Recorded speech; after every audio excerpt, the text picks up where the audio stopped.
बात अगली बड़ी खबर की। बड़ी खबर राजधानी लखनऊ से, जहां पर निकाय चुनाव को लेकर सुरक्षा व्यवस्था बेहद चाक चौबंद रहेगी। डीजीपी मुख्यालय में भी चुनाव सेल का गठन किया गया है। ये बड़ी खबर आपको बता रहे हैं। अर्धसैनिक बलों का भी निकाय चुनाव में इस्तेमाल किया जाएगा।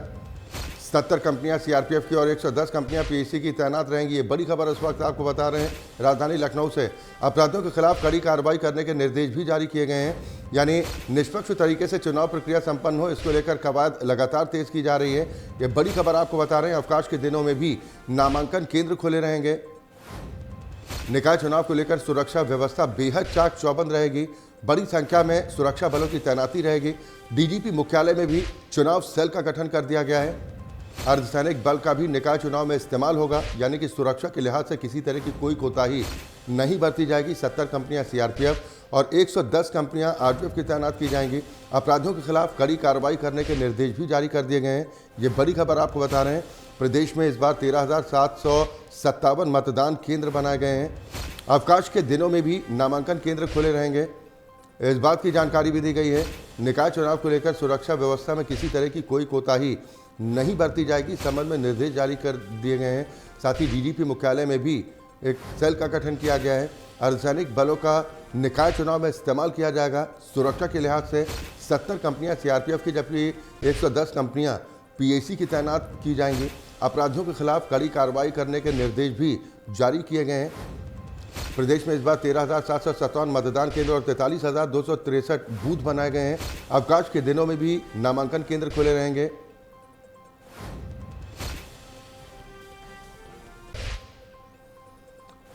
बड़ी खबर इस वक्त आपको बता रहे हैं। आगामी निकाय चुनाव को लेकर पूरी सतर्कता बरती जा रही है।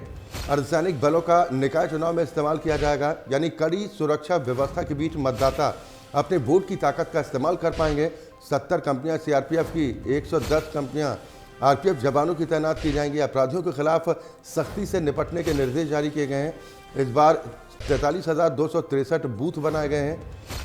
अवकाश के दिनों में भी नामांकन केंद्र खुले रहेंगे। निकाय चुनाव को लेकर सुरक्षा व्यवस्था में किसी भी तरह की कोई कोताही नहीं बरती जाएगी। डीजीपी मुख्यालय में भी चुनाव सेल का गठन कर दिया गया है, यानी पारदर्शी और निष्पक्ष तरीके से निकाय चुनाव संपन्न हो, इसको लेकर पूरी तैयारी। एक तरफ निर्वाचन आयोग पूरी तरह से कमर कसकर तैयार है, तो दूसरी तरफ अर्धसैनिक बलों की तैनाती भी बड़ी तादाद में की गई है, ताकि शांतिपूर्ण तरीके से निकाय चुनाव की प्रक्रिया संपन्न की जा सके। 13,000 से ज़्यादा मतदान केंद्र इस बार बनाए गए हैं, जबकि 43,000 से ज़्यादा बूथ बनाए गए हैं। निकाय चुनाव को लेकर किसी भी तरह की कोई लापरवाही, कोई चूक ना हो, इसको लेकर बड़ी संख्या में जवानों की तैनाती रहेगी। अर्धसैनिक बल निकाय चुनाव में उनकी ड्यूटी लगाई जाएगी। 70 कंपनियां सीआरपीएफ की और 110 कंपनियां पीएसी की तैनात की जाएंगी, ताकि निष्पक्ष और शांतिपूर्ण तरीके से चुनावी प्रक्रिया को संपन्न कराया जा सके।